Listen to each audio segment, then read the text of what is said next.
When World War II ended in 1945, the world sang of peace. But in the humid jungles of Southeast Asia, another fire was smoldering. France, the master for 80 years, refused to leave, while the Viet Minh, led by Ho Chi Minh, sharpened their blades for independence. This wasn't just a colonial liberation war, it was the grand, chilling overture to the Cold War. Halfway across the globe in Washington, fear was taking root. The memories of the brutal conflict in Korea were still fresh, a war that had just frozen into a tense stalemate. To American leaders, the ghost of Korea haunted every map of Asia. They called it the domino theory, the terrifying belief that if Vietnam fell to communism, the rest of Southeast Asia, Laos, Cambodia, and Thailand, would collapse like a row of cards. Having just bled to hold the line at the 38th parallel, Washington was determined not to let the 17th parallel become the next breach in the dam. Steel and dollars began to flow into the jungle. The investment in a new, even darker conflict had begun. March 1954.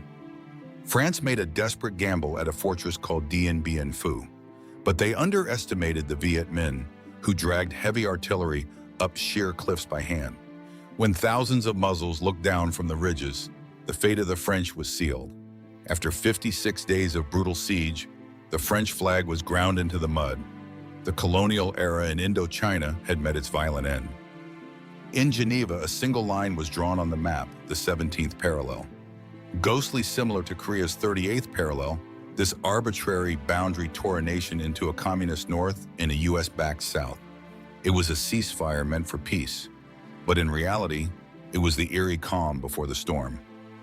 France left, but the vacuum was quickly filled. America stepped into the swamp, initially only as advisors. No one knew then that this small step would lead to the longest conflict in modern history. The swamp was ready to swallow a giant. By 1964, the thin veil of advisory presence was tearing. South Vietnam was crumbling under political instability, while the Viet Cong's shadow lengthened across the countryside. President Lyndon B. Johnson needed a reason, a definitive moment to convince a weary American public that direct military intervention was not just a choice, but a necessity. That moment would come in the dark waters of the Gulf of Tonkin. On August 2nd, the USS Maddox, an American destroyer on an intelligence mission, was approached by North Vietnamese torpedo boats. A brief, violent skirmish followed, but it was the report from August 4th that changed everything. A second, unprovoked attack in the middle of a stormy night. Radar blips and sonar echoes suggested a swarm of enemy boats. Based on these frantic reports, Johnson ordered the first retaliatory airstrikes on North Vietnam. The war had officially moved from the shadows into the sky. U.S. Congress quickly passed the Gulf of Tonkin Resolution, giving Johnson a blank check to use any means necessary in Southeast Asia. But as the smoke cleared, a chilling truth emerged.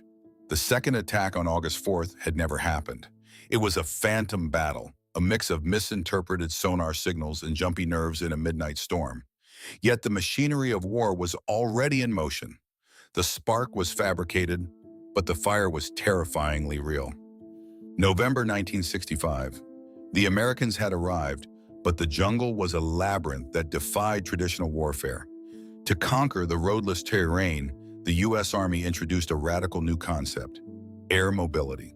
Thousands of Huey helicopters became the cavalry of the sky, capable of dropping troops anywhere, at any time. The Central Highlands of Vietnam would become the first bloody testing ground for this new era of vertical envelopment.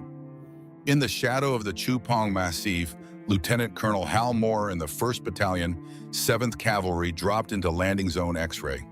They expected a light scouting mission. Instead, they slammed into a hornet's nest.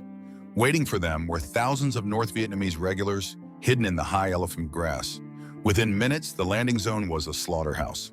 For 3 days, the 450 Americans fought a desperate, hand-to-hand struggle against a force that outnumbered them 5-1.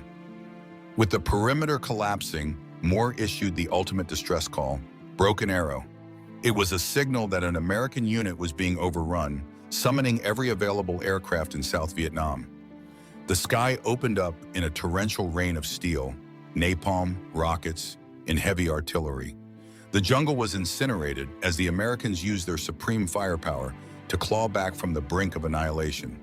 It was a victory, but a costly one, proving that while U.S. technology could kill, it could not easily clear the jungle. The Battle of Ia Drang taught both sides a lesson. The North Vietnamese learned to grab the enemy by the belt, fighting so close that American air power would kill its own men. The Americans, convinced by the high enemy casualty rate, adopted the body count as their primary metric of success. It was a cold, mathematical strategy that ignored the political soul of the nation they were trying to save. As the war escalated, Washington looked to its allies for support. One nation answered with more than just words: the Republic of Korea. For South Koreans, this was a debt of honor, a chance to repay the blood spilled by Americans on the 38th parallel just a decade earlier. From 1964, elite units like the Tiger, Blue Dragon, and White Horse divisions began to arrive. They weren't just additional manpower. They were specialists in counterinsurgency, bringing a discipline and ferocity that commanded respect from friend and foe alike. The Koreans introduced a unique strategy: the company-sized tactical base. Instead of large, vulnerable perimeters, they established small, fortified islands in the heart of enemy territory. These bases were designed to lure the Viet Cong into a meat grinder of disciplined, interlocking fire. At the Battle of Tra Binh Dong, a single South Korean Marine company held off an entire North Vietnamese regiment, proving that the Korean Marines, the legendary Blue Dragons, were an elite force that the Communists simply could not break. Their discipline was cold, their execution was flawless, and their reputation began to haunt the enemy's barracks. In late 1967, the focus shifted to the rugged mountains of Kon Tum province, the Battle of Dak To. It was a brutal series of engagements for control of the strategic heights overlooking the Ho Chi Minh Trail. South Korean and American paratroopers fought side by side in some of the most savage hill fighting of the war. On Hill 875, the combat was so close that men fought with knives and entrenching tools. Dak To was a victory in name, but it was a warning. The North Vietnamese were now willing to stand and fight in large-scale set-piece battles, suffering massive losses just to test the coalition's resolve. By the end of the conflict, over 300,000 South Koreans had served in Vietnam. They secured the coast and liberated villages, but the cost was high, over 5,000 lives lost. For the Koreans, it was the blood alliance solidified. For the Americans, it was the last reliable support in a war that was losing its domestic soul. But as 1967 turned into 1968, a massive storm was gathering. The Communists were preparing a blow that would shatter the illusion of victory. January 30th, 1968, it was Tet, the Lunar New Year, the most sacred holiday in Vietnam. A fragile truce had been observed for years, allowing soldiers on both sides to return home. But as the fireworks of celebration began to fade, a different kind of thunder shook the nation. The North Vietnamese and the Viet Cong had broken the sacred silence. In a massive, coordinated strike, they attacked over 100 cities and towns simultaneously. The illusion of a dying enemy was shattered in a single night. The most shocking blow fell in the heart of Saigon. A Viet Cong sapper squad breached the walls of the U.S. Embassy, the very symbol of American power and security. For 6 hours, the world watched in horror as elite commandos fought within the embassy compound. Though the attackers were eventually killed, the psychological damage was irreversible. If the embassy wasn't safe, where was the victory that Washington had been promising for years? Tactically, the Tet Offensive was a disaster for the Communists. They failed to trigger a general uprising and suffered devastating losses, nearly 50,000 men killed in weeks. The U.S. and South Vietnamese forces quickly retook the lost ground, but the cameras had already won the war for Hanoi. The images of burning streets and desperate fighting reached American living rooms, exposing a massive credibility gap between the government's optimistic reports and the brutal reality on the ground. The Tet Offensive didn't break the U.S. military, but it broke the American will to fight. The public's trust in leadership evaporated overnight. Even the most respected news anchors began to question if the war was winnable. General Westmoreland's request for 200,000 more troops was met with stunned silence in Washington. The war was no longer about winning, it was now about finding a way out. As the Tet Offensive ravaged the cities, a different kind of nightmare was unfolding in the remote mountains of the Northwest. At a lonely combat base called Khe-Sanh, 6,000 U.S. Marines found themselves surrounded by tens of thousands of North Vietnamese regulars. To President Johnson and the American public, it looked like a repeat of Dien Bien Phu, the French disaster of 1954. For 77 days, the eyes of the world were fixed on this tiny patch of red clay, wondering if the Americans would meet the same fate. Determined to prevent a massacre, the U.S. military launched Operation Niagara. It was a deluge of fire intended to drown the enemy in steel. Around the clock, B-52 bombers and heavy artillery pounded the hills around Khe-Sanh, dropping over 100,000 tons of bombs, the heaviest concentration of firepower in the history of warfare. Inside the base, Marines lived in a landscape of mud and constant shelling, waiting for a ground assault that seemed inevitable. They survived, but the psychological strain was a microcosm of the entire war. While the Marines fought in the mud, another battle was raging in the streets of America. Vietnam was the first televised war, and the carnage was broadcast directly into the living rooms of the nation. As the body count rose, so did the anger. From the halls of universities to the steps of the Lincoln Memorial, hundreds of thousands of protesters marched to demand an end to the conflict. The counterculture was born, a generation that questioned the very morality of the war their fathers had asked them to fight. By late 1968, America was a house divided. The war had claimed not just lives on the battlefield, but the unity of the home front. President Johnson, his popularity shattered, announced he would not seek re-election. The promise of victory had been replaced by a desperate search for an exit. The Americans had held Khe-Sanh, but the will of the nation was crumbling. The exit door was opening, but the way out would be long and bloody. By 1972, the American presence had dwindled. Under President Richard Nixon's policy of Vietnamization, the burden of ground combat was shifted to the South Vietnamese Army. Washington wanted out, but they wanted a peace with honor. However, Hanoi saw an opportunity. With most U.S. ground troops gone, the North prepared its most ambitious conventional assault since the beginning of the war. In March 1972, the North launched the Easter Offensive. This was no longer a guerrilla war of shadows. It was a massive invasion featuring Soviet-made T-54 tanks and heavy artillery. The South Vietnamese lines buckled and broke in many sectors. To prevent a total collapse, Nixon unleashed Operation Linebacker. U.S. air power returned with a vengeance, using laser-guided bombs to devastate North Vietnamese supply lines and industrial heartlands.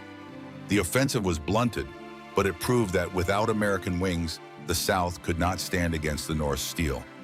The stalemate led both sides back to the negotiating table in Paris. U.S. National Security Advisor Henry Kissinger and North Vietnamese Chief Negotiator Le Duc began a series of intense and difficult negotiations. For months, these two key figures clashed over every detail of the agreement. In January 1973, the Paris Peace Accords were finally signed. It promised a ceasefire and the total withdrawal of U.S. forces. To the American public, it was the end of a long nightmare. To the South Vietnamese, it was a death warrant signed in elegant ink. The Americans were going home, leaving behind a peace that everyone knew was built on sand. As the last American combat troops boarded planes, the South stood alone. Washington promised to return if the North violated the treaty, but the political will in the U.S. had evaporated. The military aid was slashed, and the South's morale plummeted. The stage was set for the final act. The North was rearming, waiting for the perfect moment to strike the final blow against the hollowed-out shell. By early 1975, the peace of the Paris Accords was nothing but a ghost. North Vietnam launched its final massive spring offensive, sweeping through the central highlands and coastal cities. The South Vietnamese army, crippled by a lack of fuel, ammunition, and American support, began a chaotic retreat. What was expected to take years took only weeks. The road to Saigon was open, and the world watched as a nation prepared to vanish. As North Vietnamese tanks reached the outskirts of the capital, the final exodus began. It was called Operation Frequent Wind, the largest helicopter evacuation in history. For 24 hours, a continuous stream of Hueys and Sea Knights ferried Americans and desperate South Vietnamese From the embassy rooftop to carriers waiting offshore, the image of a lone helicopter perched on a small rooftop with people clinging to the rails became the ultimate symbol of a lost cause. To make room for more refugees, multi-million-dollar helicopters were pushed overboard into the South China Sea. At 11:30 a.m. on April 30th, a North Vietnamese T-54 tank crashed through the iron gates of the presidential palace in Saigon. The long 30-year struggle was over. The red and blue Viet Cong flag was raised where the golden flag of the South once flew. For the North, it was the great victory of the people. For millions of South Vietnamese, it was the beginning of an uncertain and terrifying future. The domino theory that America feared had finally become a reality. But it didn't look like a complicated political theory. It was simply a human tragedy, where countless people lost their homes and were left in tears.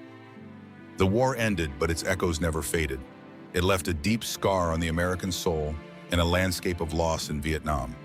Tens of thousands of boat people fled into the sea, searching for freedom. Today, the jungle has reclaimed the craters of the Central Highlands, and Saigon is a bustling metropolis of global commerce. Yet, the lessons of Vietnam, the cost of intervention, and the complexity of national will remain as relevant as ever. From the 38th parallel to the 17th, the Cold War was a story of lines drawn in blood. This was the fire that burned the jungle. This was the Vietnam War.